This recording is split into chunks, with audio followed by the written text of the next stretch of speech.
Assalamu alaikum, you're watching Views and News and I'm Faisal Rahman live from our Islamabad studios. Today's top story is again about the Indian hostility all along the line of control, and we'll be definitely talking about the similar kind of an activity going on in the Indian occupied Kashmir, where more than 120 people so far during the last 78 days have been killed, more than 10,000 have been injured, almost 750 have been blinded so far, and these atrocities are still continuing in the Indian occupied Kashmir. Other than that, since everybody's talking about that surgical strike, and especially the Indian media is creating a lot of hype, kind of a war zone has been developed, I would say, a war room in most of their television channels, and they are still following the same stance which the government of India is following, that there was a surgical strike in which they have eliminated 35 terrorists according to their reports, and they have injured dozens. And also 2 Pakistani soldiers were martyred. One was from Faisalabad, Muhammad Imtiaz, while Havaldar Juma Khan was also martyred in this particular attack, and 9 soldiers were injured. Whereas when the Pakistani forces retaliated, we've also learned that more than 8 soldiers of Indian Army were killed and dozens were injured. Now, since the Americans, Mr. John Kerry has called Sushma Swaraj, the Indian External Affairs Minister, and has advised her to make sure that peace should prevail in the region. But now the latest development regarding SAARC says that officially the conference has been delayed. It won't take place in Islamabad in the month of November. But now, having said that, when we talk about what exactly is a surgical strike, whether they have used the artillery or according to their sources, their paratroopers came inside around 2 to 3 kilometers inside the Pakistani territory, and they conducted an operation and then they went back. And according to them, only 2 soldiers were injured, whereas the reality is pretty different. But this is what the Indians claim. The government of Pakistan, including the Prime Minister, the Defence Minister, the DGMO, the DGISI, the Chief of Army Staff, they all rejected the baseless allegations by the Indians and have said that nothing of that sort has happened. Now, since we have 2 parliamentarians in the program at the moment, and soon will be joined in by defence analyst also, General Niazi, but let me introduce you to our panelists. On my right is Mr. Nihal Hashmi. Senator Saab is from the Pakistan Muslim League Nawaz. So thank you very much for taking out the time. And we also have with us in our studio Senator Seher Kamran Saiba. Thank you very much, ma'am, for taking out your time as well. Now, Nihal Hashmi Saab, a couple of mixed signals, I would say, are coming from his side. When you listen to the Indian radio or watch the television channels or pick up those chunks which you see normally on the Facebook, they claim that they have conducted a successful surgical strike well inside the Pakistani territory, in which they claim that they have killed 35 so-called the terrorists, and eventually all of their paratroopers or the commandos from their services, special services group, I would say, they came back and they returned. Though the reality seems to be different, because when the common sense says that if somebody, and especially when you have an eye-to-eye contact, comes so much inside your territory, can't go back alive. So what sort of an information do you have to share with us, Nihal Saab? Bismillahirrahmanirrahim. India is under impression of hegemony or supremacy in their own mind, and since many years they have decided that they wanted to impose some kind of impression of Pakistan. But fortunately or unfortunately, this indigenous movement of Kashmir made these 2 things coincident, that when a voice was raised in Kashmir, and this was not a cross-border voice, it was indigenous voice. Burhan Rabbani was not from any Jaish. He was a student of Jammu, held Kashmir. And thereafter, 100,000 followers of Burhan came on the street. A very recent survey of international organization, that almost 60% educated youths of India, they have joined the route or the cause of Burhan Wani. And similarly, the same time, this UNGA has provided an opportunity to Pakistani leadership. And first time the held Kashmiri youth has been mentioned internationally, that he is a freedom fighter and he is an icon now. So to avoid this embarrassment, India has chosen this way to create a parallel issue to avoid and to put Kashmir issue somewhere back. So they have initiated, and they make the same day they did this Uri incident. It is very easier for a larger task. You do sometime very wrong things. So there is no apparently proof. Number two, there is a UN peacekeeping observer always right now there in Kashmir, in Srinagar. So they are the better person. Let India go and ask them to investigate the matter to establish that whether Pakistan is involved in this or not. Number two, for the consumption of their domestic matters and domestic affairs, the Indian had initiated this kind of media propaganda, media war. But as what I am not an army person, but what I have my understanding about surgical attack is that someone strikes from air or from missile. It is just a and destroys a particular target. Particular target.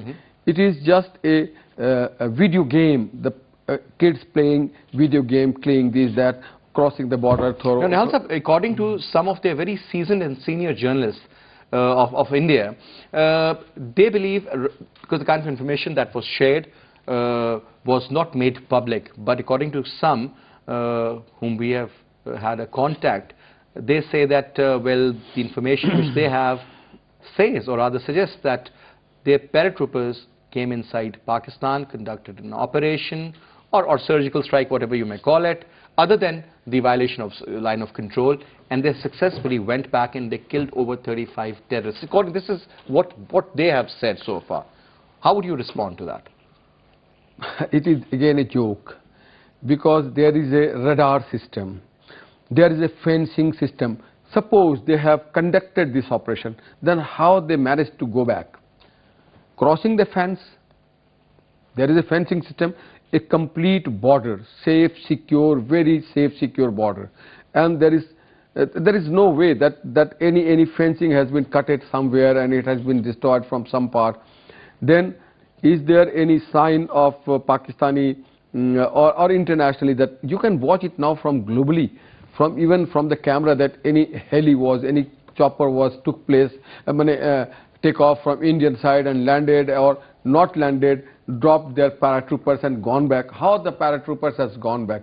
So again they are making another joke, because especially when the Pakistan army is at high alert, when they don't have an evidence that the fencing were cutted or anything, any sign of crossing the border.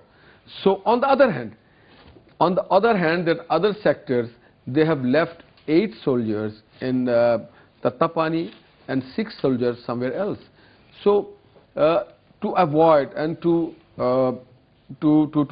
save face saving, rather you can say it is a face saving on the part of India. India knows is very well that they cannot fight. They cannot consider that after surgical incident, Pakistan will remain quiet. I mean, that is something pretty interesting. But moving on to you, Senator Sahib, first of all, let me also introduce Jalal Niazi. Thank you very much for taking out your time, sir. Since Jalal Sahib, we're talking about the violation of LOC and so-called the surgical strike, which the Indians claim they have conducted. We were talking about that, but let me have a word with Senator Sahib. I met this gentleman, Neil Bone. He is the United Nations Resident Coordinator for Human Coordination. I had a word with him regarding Kashmir. And again, the same problem. He says, well, I put all these questions to him, and he said that, well, this is what the Indian media is reporting, but we'll believe what our mission suggests, or the people from the United Nations, the sort of report they'll send, we'll then reply to that accordingly. Your take, ma'am. Bismillahirrahmanirrahim. Faisal, there is no doubt that Indian media is definitely making some propaganda strikes, and those propaganda strikes are very well responded by Pakistani media. There's no doubt in that India is quite under pressure domestically, and it is also internationally. This is to divert the global attention towards the war crime that India is committing in Kashmir, in occupied Kashmir. As you have said, that more than 120 people have been killed in these last 78 days. Several have been made blind. The youth is being targeted, and the voice is very strong against these human rights violations all over the globe. So the only option left for India for its face saving was to do something, a new adventure, to divert the global attention. So this is what India is doing. Pakistan has repeated all the claims of India, and as you have also said that their soldier, one soldier has been captured, and 8 have been injured. And there have been dozens who have, eight have been killed, and dozen have been injured. One soldier and which was captured, according to the Indian media, I mean, again, and according to the Ministry of Defence of India, they said that he just crossed the border. Mistakenly. And mistakenly. And I was just thinking, how come this can happen? He ventured mistakenly, and then they are saying that they made surgical strikes, and there were paratroopers. So whether he was a paratrooper or he ventured, India has, like, you know, the statements, they have conflicting statements. Yes, that is very correct. So let me make it very clear. Escalation, war between the two nuclear states is impossible. India very well understands that Pakistan has full spectrum deterrence, and this is not an option for war. Is not an option. They are only trying to cover their embarrassment, and for that there are so many, you know, such type of Indian actions which show their frustration, the frustration of Modi regime, like cancellation of SAARC conference because of Modi denied to come, and then after that following him their other allies like Bhutan and Bangladesh and also Afghanistan. Yes. Surprisingly very sad, they also announced not to attend the conference, and then making this announcement of like revoking the Indus Water Treaty. This all shows that that Modi regime is frustrated. They are under depression. They don't know what to do. And secondly, they don't have any respect for the international commitments, for the treaties, for the resolutions. They do not respect the UN resolution, UN Security Council resolution, and that's why there is no plebiscite in Kashmir. That's why these human rights violations and atrocities are continued in Kashmir.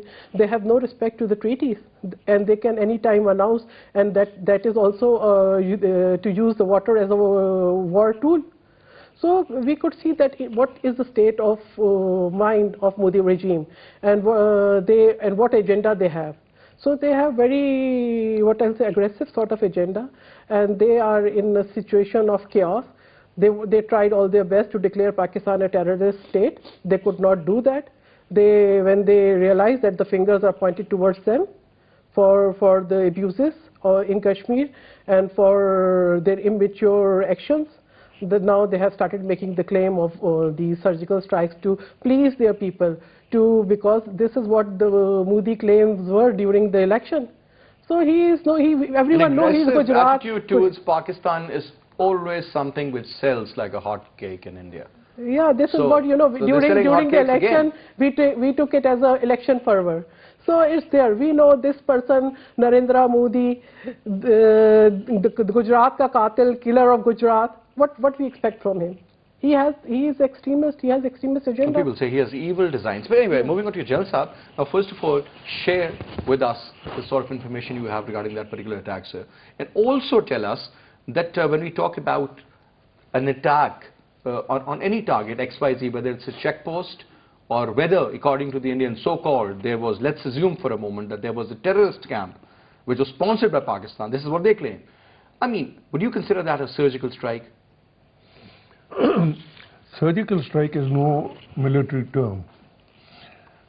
When you are not professionally sound, you start using these terms like surgical strike, cold start doctrine, hot start doctrine. These are no terms at all. Talk to any army officer, he'll tell you that it means nothing. What is the surgical strike? I'd like to ask the Indian, what is the surgical strike? Now, coming to your other point, when Pathankot was attacked, I think the first program you held was that very evening, and you invited me, yes, not whosoever was the gentleman. And I told you at that time that, look, Pathankot is one of the biggest bases in Asia, certainly the biggest in India. Would 6 people attack it? Now, that time there was no news, nothing of the sort. And we'll also snatch a jeep from the SP And I gave you this assessment before news started coming. It was just that Pathankot had been attacked. It was your channel. It has turned out to be, now people have come to know that it was a fake attack. Till today, they don't know who were the killers, who were the people, etc. Similarly, if you recollect, attacking Bombay hospital, hotel. Would anybody attack a soft hotel and, take hostages? That time also said it is just not possible for anybody to plan such a stupid attack. Now, this latest attack, this is a brigade headquarters and in the forward areas. How can 4 people, now imagine yourself as a boss of a militant group. Will you send 4 people to attack a brigade headquarters in the FDLs, forward defensive localities? Answer is very, very clear. In case the Kashmiris have to do it, would they go for a truck loaded with Indian soldiers? Would they go for a brigade headquarters deployed in? Now, we have to understand one thing, which we have already, all three of you have pointed it out. Modi, I'm sorry, I've been saying it very bluntly. People say you are undiplomatic, but he is also not a good diplomat either. He is not a prime minister material. He is creating Gujarat everywhere. He's been encouraged by Gujarat. Gujarat were weak, poor Muslims. He slaughtered 3,000 of them. It's not a joke. Now, he was creating the same thing in held Kashmir. He's been disappointed. I have also said when the Pathankot thing was done, the anchor asked me, how is it possible that, Modi will do such a thing? I said it is to create a misunderstanding between the two armed forces, Indian and Pakistan armed forces. Indian armed forces chiefs are not foolish to know where to strike, where to go for a war, when to go for a war. And I'd like to invite your attention, even when 71 war, Indira Gandhi said it. If you recollect, Manek Shah asked for 9 extra months to prepare. You see, war is just not that you get up one fine morning and you start doing these funny things. I'm sorry, these people who go after soft targets, who slaughter without any conscience, they basically are bullies, and bullies, we know, are cowards. Now he's got a lesson from the Kashmiris themselves. That is not that simple. It's not Gujarat anymore. As far as these strikes are concerned, you asked me a specific question. Now with this background, I'll come to that one. If you are a brigade commander or a div commander, will you allow militant camps to be on the forward defensive localities so that the Indians can come and attack you? Should we say that it was a militant group? Would that be located on the FTLs? Or would the soldiers be on the FTLs? It is a clear-cut thing that Modi is not getting the 100% support, professional support of the armed forces. Now he is at a loss, and he is doing these weird things. He doesn't know which side it is, and as Madam said, I think he is totally confused. He is berserk. So, but when you see their DGMO coming on the screen and talking to the media and making a certain claim, how would you take that? Forget about Modi. DGMO has to, follow some sort of government advice. He cannot totally go against it. They did not take any questions from the media at that time. Indians could have, if they wanted, the Indian Armed Forces could have gone with a much better strike, with a much more serious strike, and at more weaker places where we were not, Comparatively softer targets. Comparatively softer targets. So this, what I'm trying to say is, I'm saying, I said it on the very first day when news came, that you take Bombay, you take Pathankot, now you take, these are all planned by the Indian government. Different governments have tried to, you remember, there were 4 people who attacked the Indian Parliament? 6. 6 people, does it make any sense? And interestingly, let me add something here, sir, out of which the bodies of 5 were found, 6th was still missing, is still missing, I would say. And those bodies, people asked the Prime Minister, why didn't you display their photographs? His answer, I still remember, bhai wo mar chuke hain, bas theek hai abhi aur unka kya dikhana hai humne. This was his answer. Sir, is it also true that when people go to a certain, for a certain visit to India, let's suppose, and somebody snatches their passport, and there are so many Pakistanis who are in various prisons in India, Do you think it makes a lot of sense? I mean, I was just thinking on these lines that what if you take out 6, 7, 8 people, make them wear a uniform, shoot them and place them there? You hit the target. Plus, their own people who have been condemned to death, don't you think they can be used for these type of things? देखिए मैं आपसे एक चीज कहता हूँ. Look at Bombay attack. Does it make any sense to you that you've been asked to attack that soft target and you start taking hostages there? Will you take hostages or will you fire and run away? I'm asking you a simple question. You're Basically, not I'll try to, you know, make Get sure out. that people, as many people As should possible die and then as run. possible, yeah. And that, will you take hostages? Right, number one. You come to... And you're on a suicidal mission and still you end up capturing one. Anji? And you're basically you're on a suicidal mission. That's what I'm saying. But And the story of Ajmal Kasab comes out and then, you know. Achha, then you take parliament. Will you even think of planning attacking a parliament with 6 people? Will you even think of it? Come to the biggest base in India. Will you think of even attacking it? Leave alone attacking it with 6 people? And you know, it raises a lot of questions, Jan Saab. Sorry for the interruption, sir. For about 1 week, they didn't have a common narrative. You remember that? They still don't have one. They still don't have a common narrative. What is it? So you were about Absolute to ask These stories have no narrative. Now, there was this comparison given, since you're a senator and I'm sure you're a part of that team who talks about this in the upper house. There was this comparison of Pakistani soldiers and Indian soldiers and then the Indian Air Force and Pakistani Air Force. Now, first of all, I'll just give you one example, that Pakistani soldiers are engaged in a war which nobody's ever fought. And we have not only fought it, we have won it.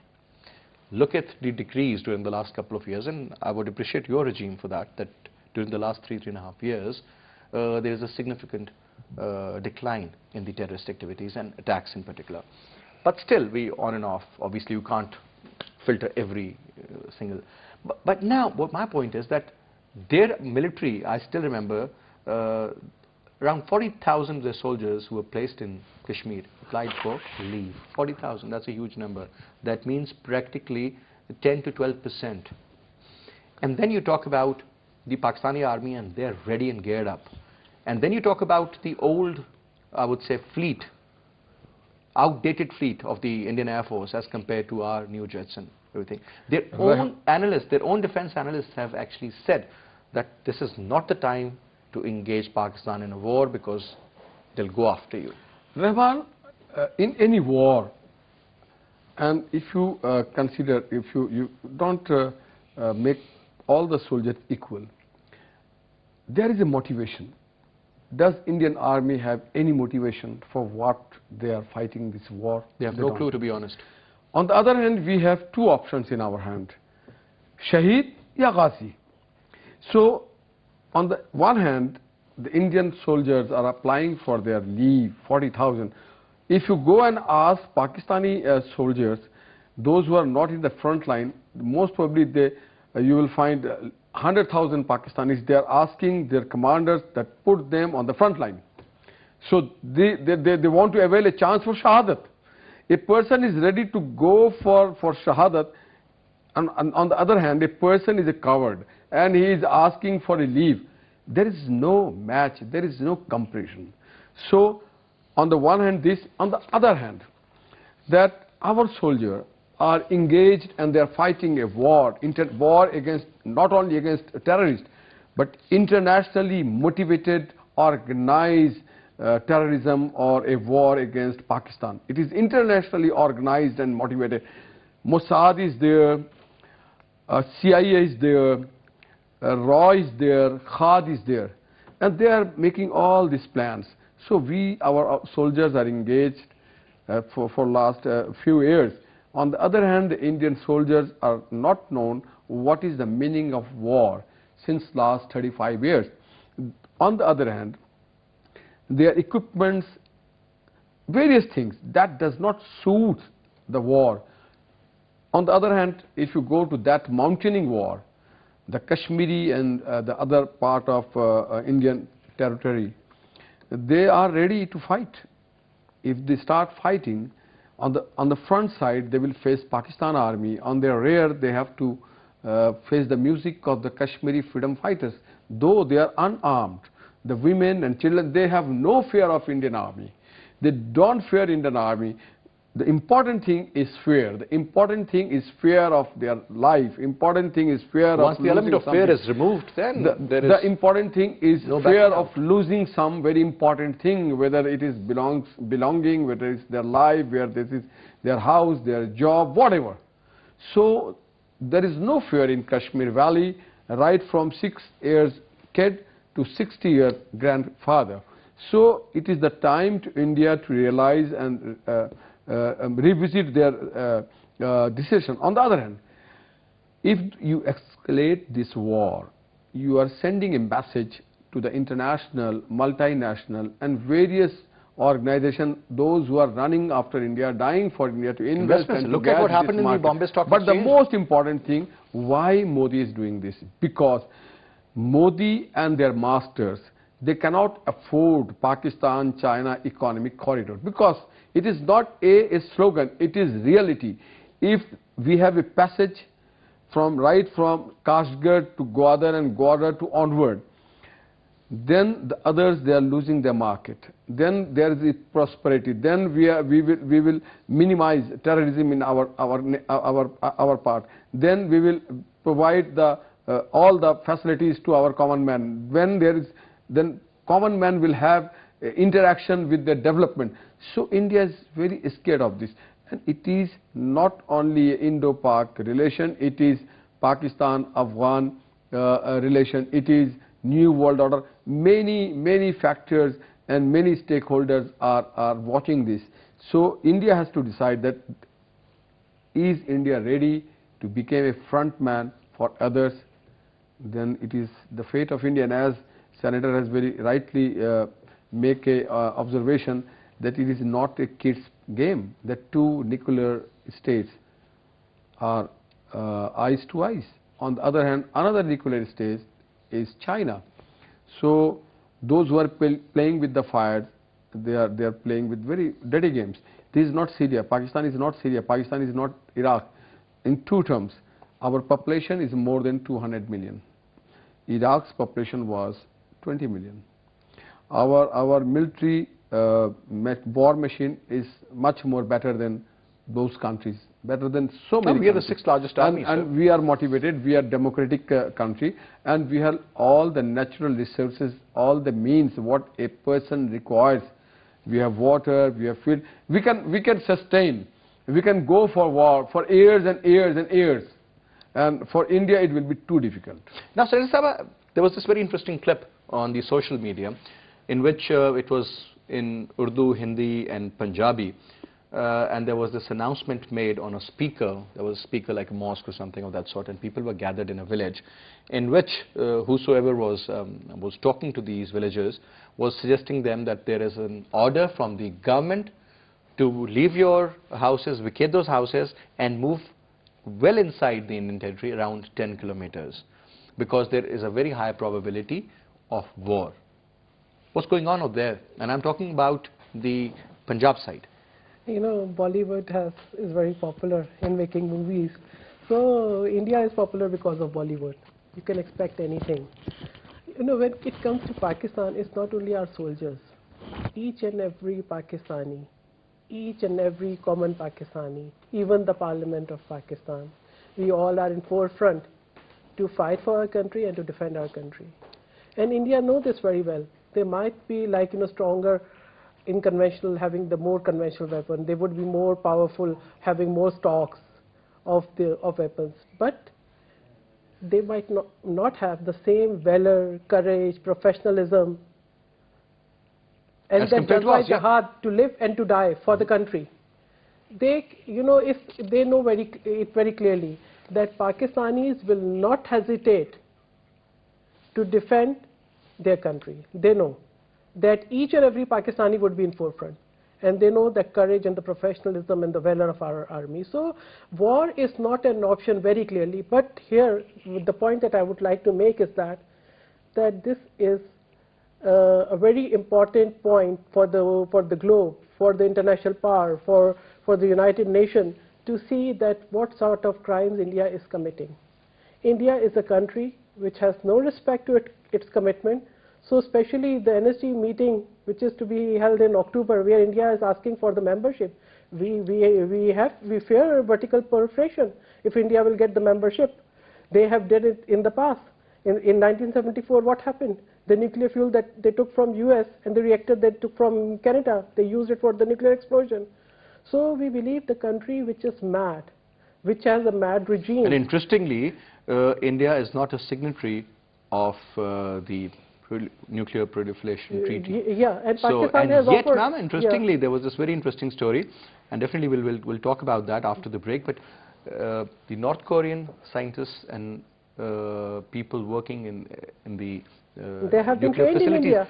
they were being trained in India. Yeah. And obviously, so there is a lot going on. And when you're talking about a country which is North Korea, which is under sanctions, and another country which claims to be the largest democracy in the world, is practically my supporting news them. story was published yesterday. Yeah, and so that is on something, the same subject. we will definitely talk about that, ma'am. Yeah. I'll just take a short break on sub, and we'll return and we'll continue our discussion.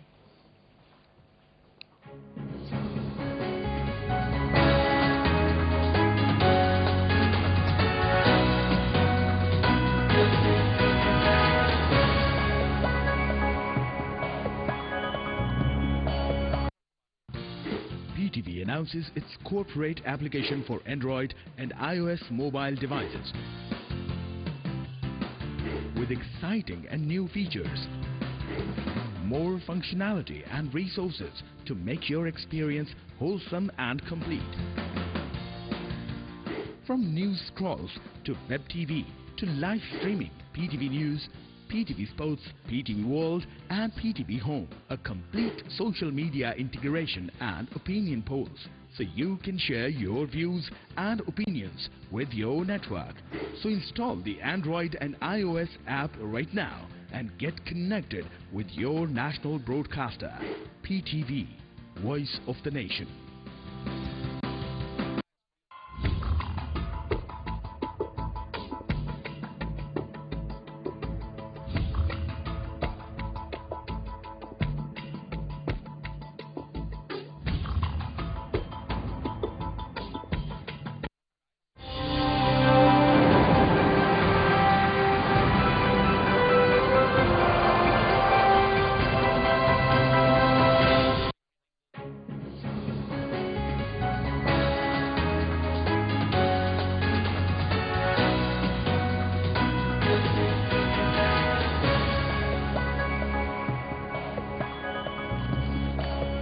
Welcome back.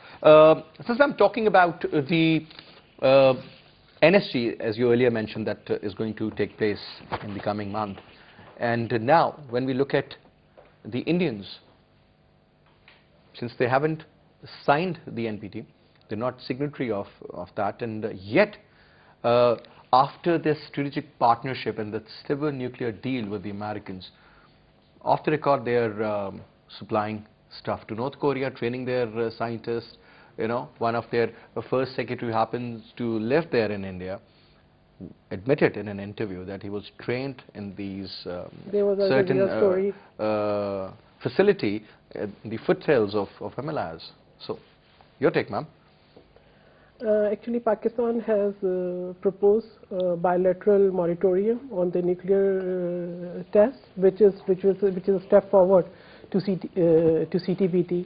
And yes, India has not signed NPT and Pakistan has not signed NPT, and that is like, we have to sign CTBT also. And Pakistan has also proposed restraint regime, but India has not responded to both the proposals.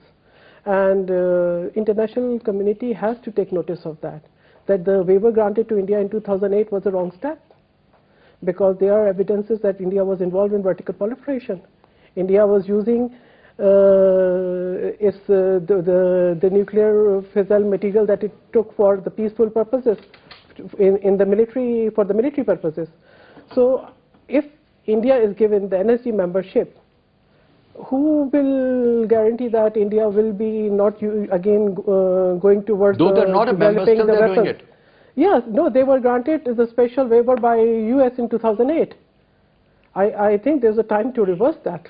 There's a time to reverse that, but because a country like India, they have got which such a strong so strategic partnership, and obviously the Americans are preparing the Indians against the Chinese look at the way they have engaged themselves, and especially post these so many MOUs and agreements which were signed last month, if you remember. You talk about communication, they are engaging the Indians there. You talk about information technology, they'll be there. You talk about transfer of technology as far as developing jets or their engines in particular, they will be there. Then there is another very interesting aspect of that agreement, that the Indians can use all the American bases wherever they are located, whether within the premises of USA or abroad in the open waters, whether they're stationed in Japan or in Germany or in Middle East for that matter, and even in Afghanistan. Actually rebalancing Asia and all these type of doctrines, like if either you look at the Indian doctrines and you look at the US agenda, it is, I recall there was a conference in 2011 in Geneva, and it was one of the largest meeting of think tanks, and it was concluded by the remark of one high US official that the next war will be on economy. So to contain China, that is one of the main objective of US, because there was a remark that while US was busy in fighting the war on terror, China became an economic giant. So how will they digest that there is, like, from a unipolar world, we are moving toward a multipolar world. So India is the best partner for US to create instability in this region, because they know India is... Despite the fact, Senator Sahiba, that when you talk about the... I mean, there was this another story, I want you to comment on that also. Now it seems that the Americans are taking a step away from the Saudis. Look at the recent development when Obama has said yes to all those Americans who were affected in 9/11, that you can sue the Saudi government, though the Saudi government wasn't involved in that. That was an Individuals Act. And now, on one side, they're doing that. And on the other, now, P5+1 formula for Iran, a lot of support for Iran, a lot of engagement between Iran and India, and obviously supported by the Americans. That is one side of the picture, ma'am. But if you look at the other side, I mean, $120 billion are invested in the bond market by the Saudis in USA. And at the same time, $1,270 billion, that is $1,270 billion, are invested in just only the bond market by the Chinese. So, ma'am, when there's so much of stake involved, where are we heading now? Actually, US policy shifts had created a lot of threats and danger and destruction to the world. We have witnessed this in our own region, that US policy to create mujahideen, to support mujahideens, and then the policy shift to abandon them. And then a policy shift after 9/11 to fight them. And then leaving in Afghanistan in chaos. And now looking for options to talk to them. And they've recently agreed to Hikmatyar. The US policy shifts have resulted in the creation of militants, non-state actors, whether it is Al-Qaeda or whether it is IS. US has created monsters, and I am afraid that one day these monsters are going to haunt US. They have made the world so dangerous only to pursue their political goals. And this is what US is trying to pursue in this region, just to contain China, although they have like economic ventures, as you said, but at the same time they don't want that there should be stability anywhere else except in US. They don't fight in their own land. They have never fought in their land. They chose if there were two attacks, one was if 9 ever was done by somebody. I mean, that's another chapter and a half, by the way. There was a Hollywood drama and there was a Bollywood drama. So there was this Hollywood drama. I mean, that is still, there are huge question marks on that. If that occurred the way they have portrayed it, it was one attack in which 3,000 people got killed. But look at the other side. I mean, there was another one that was called Pearl Harbor by the Japanese, when they attacked a decent number of people, or the soldiers were killed. But that was a military. And look what they did in return to Japan. I mean, we only talk about Hiroshima and Nagasaki, about 250 people being killed, but what they practically carpet bombed the entire Japan, for that matter. Now, Jalal Saab, looking at this equation, now we never thought, since you have also served at a very senior post in the military, sir, tell us, please educate us,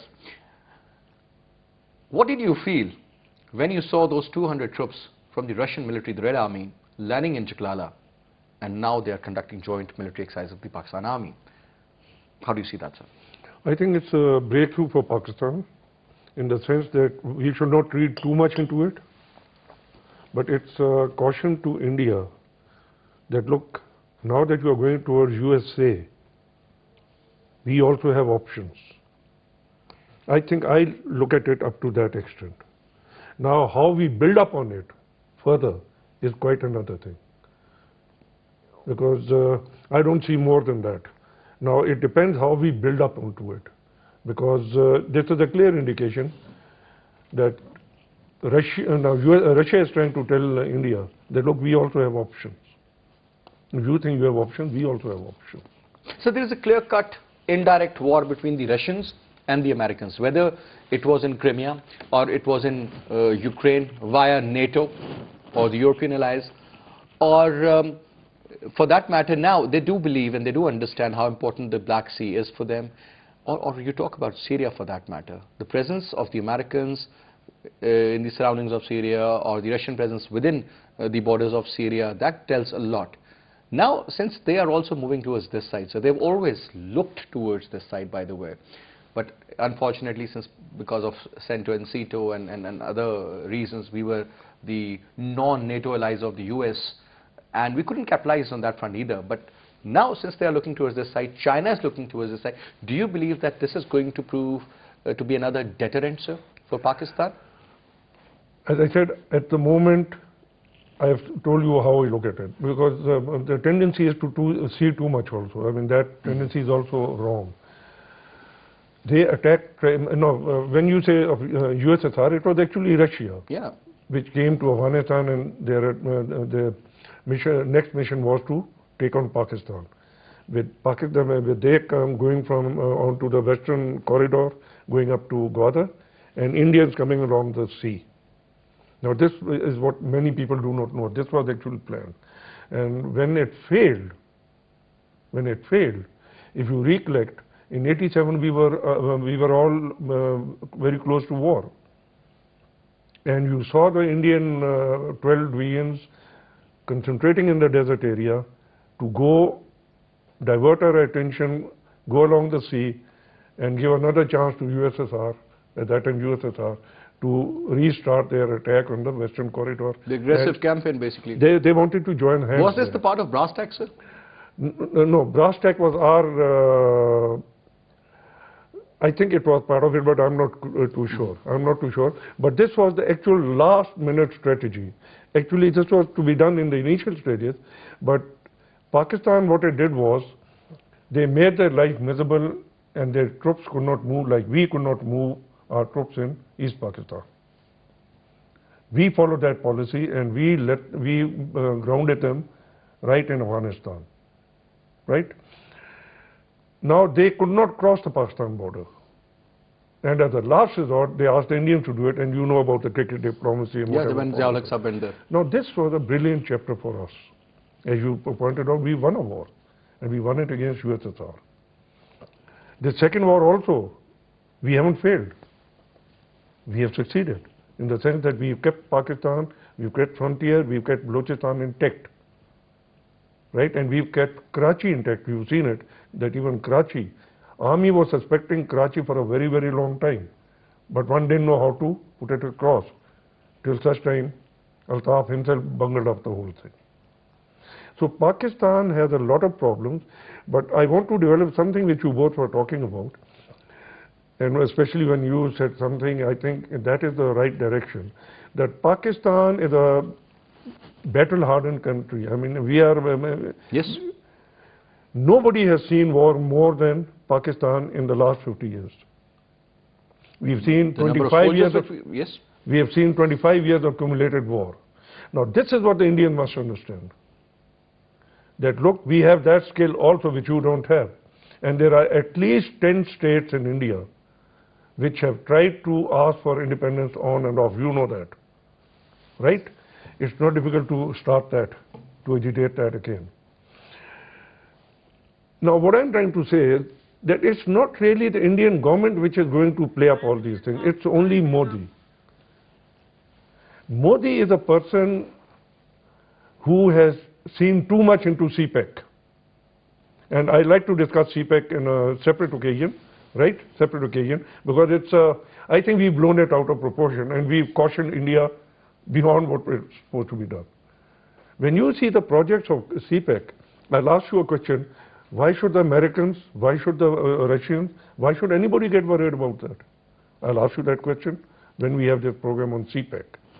Because I think we have alarmed the world for no rhyme or reason.